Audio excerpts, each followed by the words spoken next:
Bonjour à tous et à toutes, j'espère que vous allez bien et bienvenue aujourd'hui pour une nouvelle vidéo. On revient cette semaine avec un nouvel update lecture où je vais en fait vous parler des 4 derniers livres que j'ai lus. On commence par le coup de cœur ultime de cette update lecture. Oui, je ne serai pas du tout objective avec ce livre parce que je l'aime de tout mon cœur. Il s'agit de Wonder de R.J. Palacio. Si vous n'avez pas encore lu Wonder, eh bien qu'est-ce que vous attendez? Parce que comme dit le titre, c'est une petite merveille. Auguste est un petit garçon qui a une enfance des plus normales, il adore Star Wars et Halloween, sauf que cette année il va faire sa première entrée au collège, à l'école, et il sait qu'il va être face à des jugements et des moqueries, parce que Auguste, depuis sa naissance, il a subi de nombreuses opérations, il est né sourd et il était incapable de mastiquer un seul aliment, mais grâce à ces opérations, il a pu devenir autonome, mais il garde le visage marqué. Wonder est un magnifique roman sur l'acceptation de la différence. C'est vrai qu'aujourd'hui dans notre société, on a tendance à voir la différence comme quelque chose qui dérange ou qui fait peur, et l'histoire d'Auguste change vraiment tout ça. Être différent ne signifie pas être un monstre ou être bizarre, mais plutôt étonner, émerveiller et inviter l'autre à changer sa perception sur le monde et sur ce qui l'entoure. Auguste rentre au collège dans ce microcosme avec ses règles, ses codes sur ce qui est cool, ce qui ne l'est pas, ce qui est beau, ce qui ne l'est pas, et Auguste va vraiment tout chambouler. Ce livre m'a vraiment émue aux larmes et je peux vous assurer qu'il ne s'adresse pas seulement à un jeune lectorat, c'est vraiment une histoire pleine de sincérité, d'authenticité.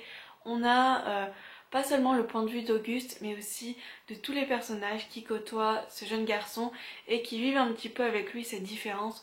On a par exemple Olivia, sa sœur, qui aimerait que parfois l'univers familial ne se concentre pas exclusivement sur lui, ou encore Jack, qui au départ a une impression un petit peu de dégoût en voyant le visage d'Auguste et qui finalement l'oublie rapidement parce que Auguste devient le meilleur ami qu'il n'a jamais eu.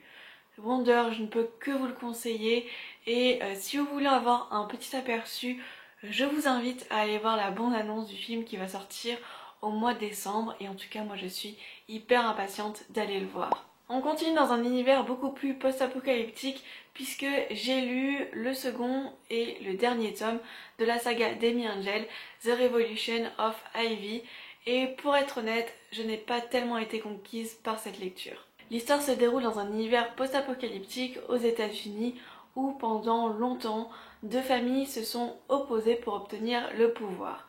En guise de paix, chaque héritier de cette famille doit se marier et cette année ça a été le tour d'Ivy qui, en plus de se marier à Bishop qui est le fils de l'actuel dirigeant de la ville, doit aussi rétablir l'honneur tout entier de sa famille en tuant son époux.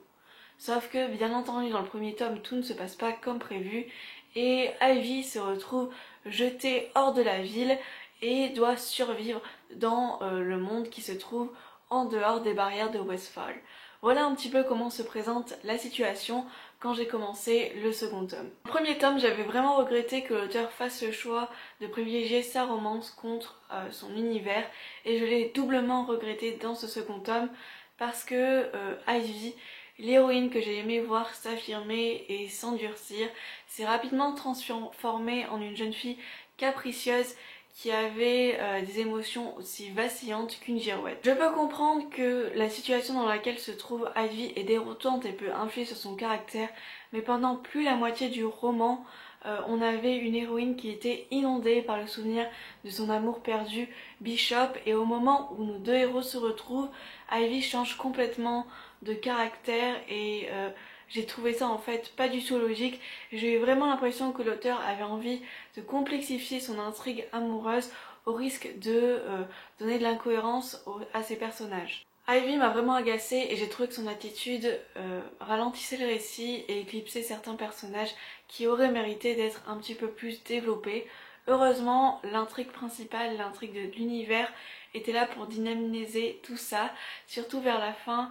J'ai beaucoup apprécié le dénouement final, surtout je retiens deux scènes poignantes et que j'ai trouvées très intéressantes et très justes pour clôturer la fin de ce roman. En conclusion, je dis oui dans The Revolution of Ivy pour son univers et l'intrigue qui tourne autour, mais je dis non à l'intrigue amoureuse qui a plombé le dynamisme de l'histoire. On continue avec Appuyer sur l'étoile de Sabrina Ben Salah.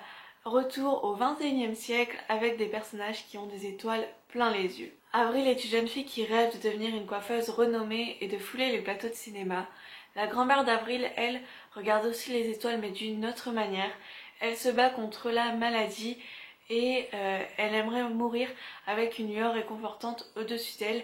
Et donc c'est pourquoi elle va confier une dernière mission à sa petite fille qui est de mourir au plus près des étoiles.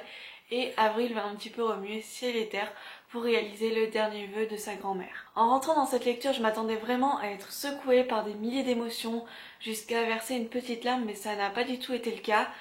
Et au départ, quand j'ai terminé cette lecture, j'ai été déçue. Déçue par moi-même, déçue par le livre, de ne pas avoir été aussi impliquée émotionnellement dans cette histoire. Puis j'ai réalisé que ce livre, c'est vraiment l'histoire de la vie, avec ses espérances, ses désillusions, ses débuts et ses fins. C'est un récit vrai, sans artifice, sur l'amour immense qui lie une grand-mère à sa petite-fille, sur un être qui essaye de se reconstruire après une perte, mais aussi sur une jeunesse déterminée à accomplir ses rêves. Donc Appuyer sur étoile est un roman vrai sur un élément qu'on ne contrôle pas, la vie, le temps, avec deux personnages, à la fois Avril qui croque la vie à pleines dents et Sam Aimé qui attend la mort comme une délivrance. Et on termine cette deuxième lecture avec un thriller psychologique young adulte, La cave de Natasha Preston. Summer, oui, je sais pas ce qu'ont les auteurs en ce moment avec les prénoms de mois, mais bon voilà, après avril, voilà Summer.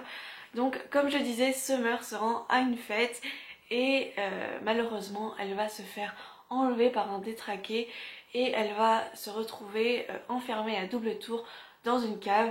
Elle va devoir dire adieu à sa vie d'adolescente normale, à sa famille, à son petit ami et même à son prénom. Elle est dorénavant Lila et doit imiter le comportement de 3 autres filles qui sont coincées dans cette cave depuis beaucoup plus longtemps qu'elle. Dans cette cave, elle ne se bat pas seulement contre son kidnappeur Trèfle, mais aussi contre elle-même, à la fois Summer, cette jeune fille prête à tout pour s'enfuir de cette cave, mais aussi Lila, le personnage dans lequel elle se glisse et qui lui garantit de rester en vie. Dans ce roman, on a une intrigue à la fois haletante, car le récit est construit sous 3 points de vue, celui de Summer, celui de Trèfle, le kidnappeur, et Lewis, le petit ami de Summer, mais c'est aussi une intrigue dérangeante et dure parfois à cause des termes abordés. C'est pour ça que ce roman, je ne le conseillerais pas à un jeune lectorat. Malgré tout, j'ai été assez déçue de la manière dont était construite la psychologie des personnages, excepté celle de Summer. J'ai trouvé vraiment que la psychologie des personnages était survolée, voire absente. Par exemple, j'aurais aimé beaucoup plus de développement sur les émotions de Trèfle, qui est le kidnappeur, parce que j'ai trouvé que son esprit détraqué est resté insaisissable pour moi et ses émotions restaient très décousues et c'est vraiment un personnage pour lequel j'aurais vraiment aimé avoir beaucoup plus d'informations. J'aurais aimé aussi avoir une psychologie beaucoup plus détaillée sur l'une des séquestrées Rose qui est atteint x 1000 du syndrome de Stockholm. Et ensuite, concernant le point de vue de Lewis, le petit ami, je l'ai trouvé assez inintéressant et pour moi, il servait seulement à donner un point de vue extérieur de l'histoire et voir un petit peu comment l'enquête pour retrouver Summer se déroulait. Après, j'ai beaucoup aimé le dénouement final de cette histoire et notamment le fait que l'auteur a décidé d'insister sur l'après de cet épisode traumatique. En tout cas, si vous aimez les thrillers psychologiques et déroutants, eh bien je vous conseille de lire La Cave. Cette vidéo est terminée, j'espère que ça vous a plu. Comme vous pouvez le voir, cette semaine ça a été un été de lecture, je dirais jeunesse. N'hésitez pas à me dire ce que vous êtes en train de lire en ce moment ou me donner votre avis si vous avez lu l'un de ces 4 livres. Moi, je vous fais des gros bisous, je vous souhaite de très bonnes lectures et on se dit à la semaine prochaine. Bye!